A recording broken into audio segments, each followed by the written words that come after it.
ളുടെ പേര് വിവരങ്ങൾ പുറത്തേക്ക് വരികയാണ്. ഇർഫാന, മിത, റിത, ആയിഷ ഈ 4 8ാം ക്ലാസ് വിദ്യാർത്ഥിനികളാണ്. സന്തോഷത്തോടു കൂടി സ്കൂൾ കഴിഞ്ഞ് വീട്ടിലേക്ക് പോവുകയായിരുന്ന മക്കളായിരുന്നു.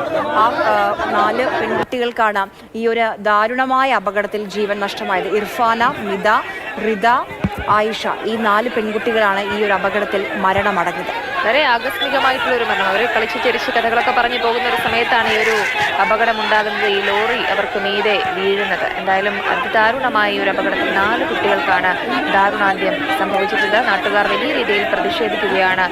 കളക്ടറും മറ്റധികാരികളും ഒക്കെ വന്ന ശേഷം മാത്രമേ പിരിഞ്ഞു പോവുകയുള്ളൂ. ഒരു തീരുമാനം ഈ റോഡിന്റെ കാര്യത്തിൽ ഉണ്ടാക്കണം എന്നുള്ളതാണ് നാട്ടുകാർ ഉയർത്തുന്ന പ്രധാനപ്പെട്ട ആവശ്യം. അതല്ലാതെ പിരിഞ്ഞു പോകില്ല എന്ന് തന്നെയാണ് അവർ പറയുന്നത്. കാരണം ഒന്നിനു പുറകെ ഒന്നായി ഇങ്ങനെ അപകടങ്ങൾ ഉണ്ടാക്കിക്കൊണ്ടിരിക്കുന്നു. അവരുടെ ഉറ്റവരെ നഷ്ടപ്പെടുന്നതിനൊരു തീരുമാനമുണ്ടായേ മതിയാകൂ എന്നുള്ളതാണ് ഈ പ്രതിഷേധത്തിന് പിന്നിലുള്ള കാരണം. ഒരു തരത്തിലും ഒത്തുപോകില്ല എന്ന് തന്നെയാണ് പ്രതിഷേധക്കാർ പോലീസിനോട് പറയുന്നത്. അധികാരികൾ വരട്ടെ, ഈ റോഡിന്റെ കാര്യത്തിൽ ഒരു തീരുമാനം ഉണ്ടാക്കിയേ മതിയാകൂ, അതല്ലാതെ തങ്ങൾ പിരിഞ്ഞു പോകില്ല എന്നാണ് നാട്ടുകാർ പറയുന്നത്.